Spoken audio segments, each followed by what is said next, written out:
You are listening to the Toxic Mold Podcast with my husband, Steve Worsley, the toxic mold expert and your number one source for mold consulting and mitigation in the USA. Here is episode 132. How does a mold infestation begin? Before we get started on this episode, a short or not so short disclaimer. While all attempts have been made to verify the content provided in this podcast, neither the podcaster or the producers assume any responsibility for errors, omissions, or alternative interpretations of the issues discussed herein. All information stated in this podcast is the opinion of Steve Worsley. Steve Worsley is a mold specialist with over 20 years of experience in the construction and mold industry. The Toxic Mold Podcast is for information sharing purposes only. The views expressed are those of the podcaster and his alone. These views should not be taken as expert instruction or commands. While there may be references to medical conditions and symptoms, all solo podcast episodes are the opinion of Steve Worsley, and any medical questions or concerns shall be addressed with the appropriate licensed medical professional or professionals. As the podcaster refers to different mold types, please be aware that Steve Worsley is not a microbiologist, and questions concerning mold specifics should be answered by the appropriate professional. The listener is 100% responsible for his or her own actions. You can check out Steve's books on Amazon about mold and dealing with mold in your home at amazon.com/author/Steve Worsley. And if you're interested in scheduling a mold consultation, over the phone consultation with Steve, you can be sure to find out more about those and his availability at cnccontractorservices.com. Now, let's get to the episode. Hello, everybody. Welcome to a brand new episode of the Toxic Mold Podcast. Steve, we are talking about Toxic Mold 101. How does it start? Pretty easy, actually. I say that and people are like, yeah, right. So when you say toxic mold, just to be clear with all our listeners, they hear us talk about it all the time. Most mold types, common mold types, Penicillium, Aspergillus, Cladosporium, some of their subspecies can produce mycotoxins. So when you say toxic mold to someone like me, it's most molds can produce mycotoxins. But for our listeners, when they hear toxic mold, they think of black mold and Stachybotrys. So my point is all molds, for the most part, can become toxic to you. They could introduce mycotoxins into your body. So just don't think it's only black mold. So mold has to have, we'll quiz you. How many things does mold have to have? Here we go with the quiz. Moisture intrusion event. So some sort of water, cellulose material so they can feed on something, sheetrock, wood, stuff like that. And humidity above 60%? Close. About 50%? Only thing you left, you just forgot the most important thing you have to have for mold infestation. You've got to have the mold spores. Exactly. But they're naturally present in the air. Exactly. So... and it, when I say it has three major things, there's other conditions. Some mold types thrive at different temperatures. Obviously, if it's in direct sunlight, you're not typically going to have high humidity. So I always say three major things. So the mold spores, which are always going to be there, humidity over 60%. Mm-hmm. You already mentioned that, the moisture intrusion event.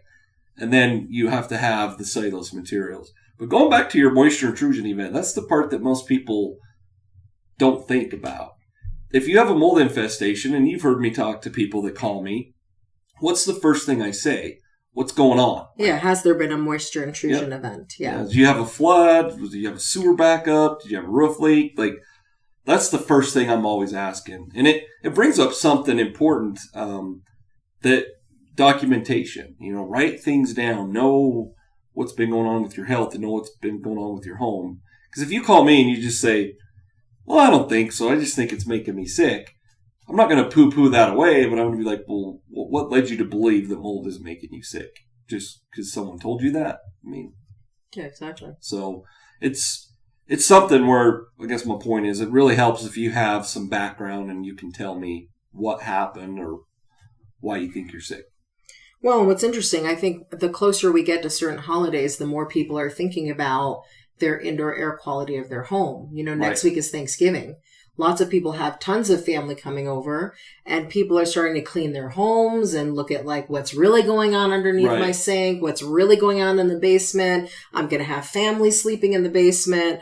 So, well, and we talked about this, I think, last year or 2 years ago, going and staying at your crazy aunt's home that she hoards everything, and the air quality just always smells weird in there. I mean, so you have a good point. Like, people are, traveling. Hopefully the whole COVID thing hopefully is going to be put behind us soon, but they could be exposing people coming into their home, or they could be exposing themselves going to someone else's home. So it brings up a great point. Absolutely. And I mean, there are some people who are kind of OCD about their homes, and they can't watch what everybody's doing and their habits and how they use their shower. But then when everybody leaves at their house after Thanksgiving, they want to inspect everything to make sure that nobody caused a leak, nobody caused a problem, Right. So this is a good episode because people need to understand, well, what constitutes a problem or problematic behavior? Where does it actually start? A lot of times we talk about it. Our listeners already know this. But we can never talk about high humidity without bringing up your showers that are, I think, super like hot. The bathrooms, like it feels like 200 degrees when I go in there. It's like a sauna. It's amazing. And the humidity is always over 70. We have obviously humidity gauges, but you use preventative measures to control that.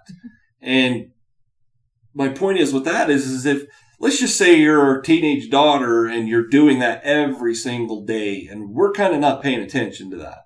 We're down in the master bathroom, and, teenagers, teenagers will be teenagers. Well, if you have a teenager or a guest or someone in your home that for over 48 hours, they're keeping the humidity above 60%, they're potentially causing a mold concern. And in a tactful way, you can tell them. It's a lot easier for me to tell them because I can go hand them one of my books, or But there are habits, like you said, that would lead to something like that. Hot showers is one of them.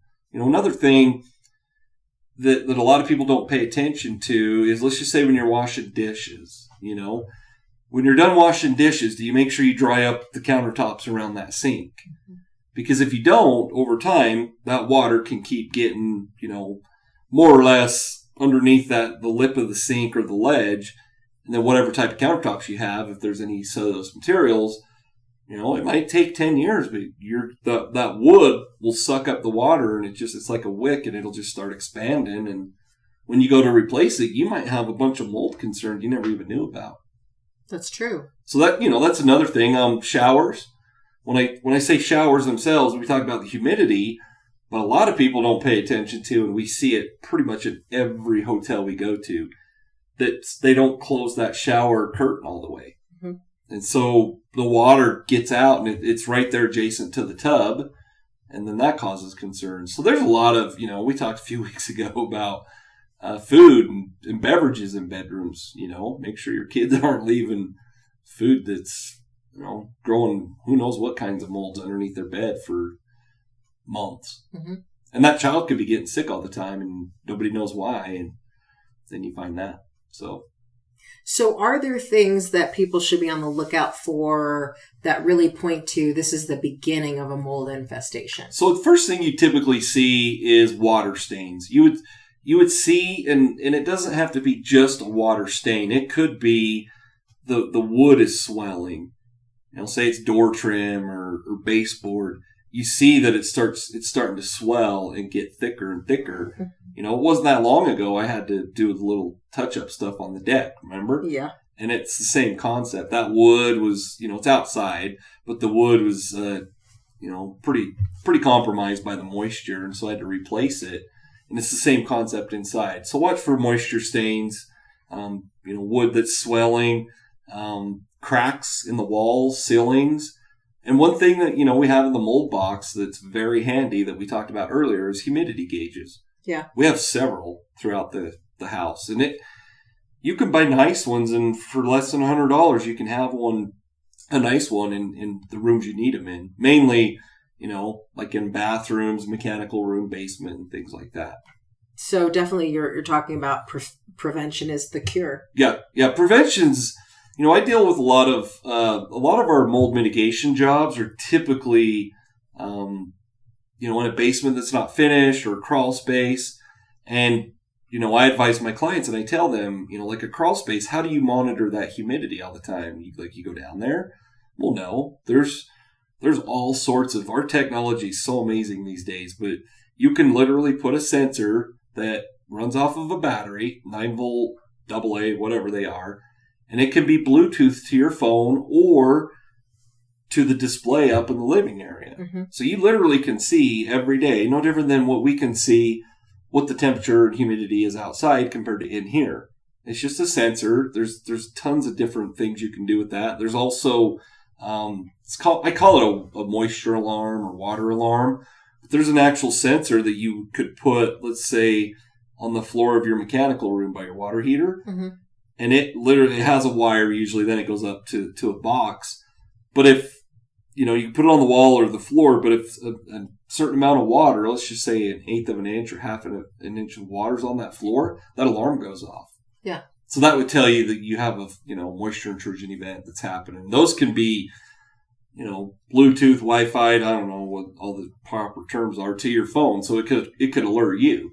We could be in Florida and be like, oh, there's something going on in our crawl space. So there's a ton of preventative measures. And, we've talked about that in different episodes with mold prevention equipment. But those are great things to have. But humidity gauges, cheap, easy, monitor those, make sure it's never higher than 50%. How anal retentive should parents be, especially with the behaviors of their children? I'm thinking about things like you bring in snowy boots in the house, and then the snow melts, and then the water is on the floor. You have kids who are on the swim team, and they bring home all their wet clothing, and they put it in the bin, right? Like because if you have, you come from a large family. If you have 5 children, the work that it would take to babysit their behaviors 24/7, who's got time for that? So how do you handle all that? Well, I understand that you might not have time, but how much time is it going to take when all of you have to vacate your home because you have to have mold mitigation done? That's true. But I think just like what we're doing, the best thing to do is educate people. If you have kids that don't want to brush their teeth, what do? You go Google, nasty photos of people that don't have any teeth. That's true. So, just, tell them like, hey, this is what it can do, and it can make you really sick. And it might make, for our listeners, they might have just one child that it affects. But bad habits like that, dish bowls, we have a dog that he lets me know when the food thing's empty because he pushes it all around in the laundry room. Yep. But if there's water bowls and that's happening, like you need to take preventative measures. Obviously, a dog, you're not going to sit down and show them pictures because they don't really care. But you get something that would contain that water. So it is something you should pay attention to, especially, like you said, kids that are on the swim team it could be the kids all winter love to go out and play in the snow. And then they come in and they throw all their stuff in one corner. Yeah. Well, that humidity, you start smelling that, and you would know. But like you said, it is tough. You can't babysit every one of them, but you're going to have to if you have to pay a mold mitigation company to come in and do mold mitigation. Because we don't let people stay in the homes. And like what you're saying, like our listeners could be like, well, I couldn't make that big of a deal. Well, you could, let's just say with muddy, wet boots, wet snow clothes, you put them in the same spot. Well, the baseboard starts getting wet first. Then it makes its way down below the actual flooring into the slab floor. Then it gets down into the crawl space. It could be a major issue by the time you figured it out. So I guess my point is like we talked about earlier, it could take a long time, but once you discover that mold infestation, it could be something fairly major. It's kind of like that saying, what is it? Deal with a monster when it's small, when it's a baby. Yep. It's, we talk about it's just like raising children, You can't wait till they're 10 to start disciplining them. You got to start at a young age because we're all kids at heart. If you don't correct me when I'm doing something wrong, I don't think I'm doing anything wrong. So, absolutely. So yeah, it's just, like I said, you brought up a great point. And talking about the holidays like we were talking about, pay attention to people that are coming into your home. And if, they come out of the shower and it's just like you go in there and look at the humidity gauge, you just say, hey, just so you know, our listeners, you can blame me. Just so you know, I listen to this guy and he says that'll cause major mold concerns. And you make that person aware of what their habits could do to everybody else inside the home. Absolutely. And if you don't like that person, then, maybe that's the last time they get to stay with you. Exactly. That's sort of a win-win right there. Yeah, it is, actually. So what's your call to action for people? So you brought up something that is very interesting. If you're always throwing wet clothes into a laundry hamper, you'll smell it within a day. You can smell it. And the smell test, and I know I've said this before, but it's kind of interesting. I have a great nose, and it has nothing to do with being a certified mold inspector. We actually there's dogs that you can use for that. But I have a great nose. Like I literally can walk into a home, and that's when I'm doing a mold inspection, and I stop and I just take a couple breaths, and you can tell. Like go down into your basement and just take a couple breaths. You can smell that musty, dampness odor, or go into rooms you're not in all the time. And just take 10 minutes to go through areas throughout your home, your mechanical room, maybe corners of where you have bookshelves that are stacked. Like right here, we're looking at bookshelves. Well, you're not going to pull them out and look behind them. No. But look at the ceiling above it, the walls around it. Look at the wall on the other side of it. Make sure there's no indications of any mold, no stains, no weird smells. So that's the smell test is really it's an easy thing. You don't have to hire anybody for that. Very true. So do your own inspection. Yep. Yeah, and if you're not comfortable with it, you can pay. We do VPAs, we do consultations, we do all sorts of stuff. So, as our listeners know, the reason we're so unique, we do mold mitigation, but I spend a lot of time on the education side of it. Absolutely. And you can go to cnccontractorservices.com and learn more about the mold consults, which will really help people understand what is the core issue, what do I need to do about it right now, and what's my plan after that. Exactly. And if you have family that's coming in, or you're going to someone else's place, I always ask our listeners, we couldn't do this without them, but tell five people about it and say, hey, maybe you're getting sick because of this. Go listen to this guy. He's got a free course. He's not out here to price gouge everybody, and maybe you can get them to start listening to us. Absolutely. Share this podcast with people you love so they protect their health. Exactly. All right. You heard it from the expert. We'll catch you on the next episode. Prevent toxic mold exposure before it gets in your home. Download Steve's free mold investigation checklist at tinyurl.com/CNC mold checklist. Again, download Steve's free mold investigation checklist at tinyurl.com/CNC mold checklist.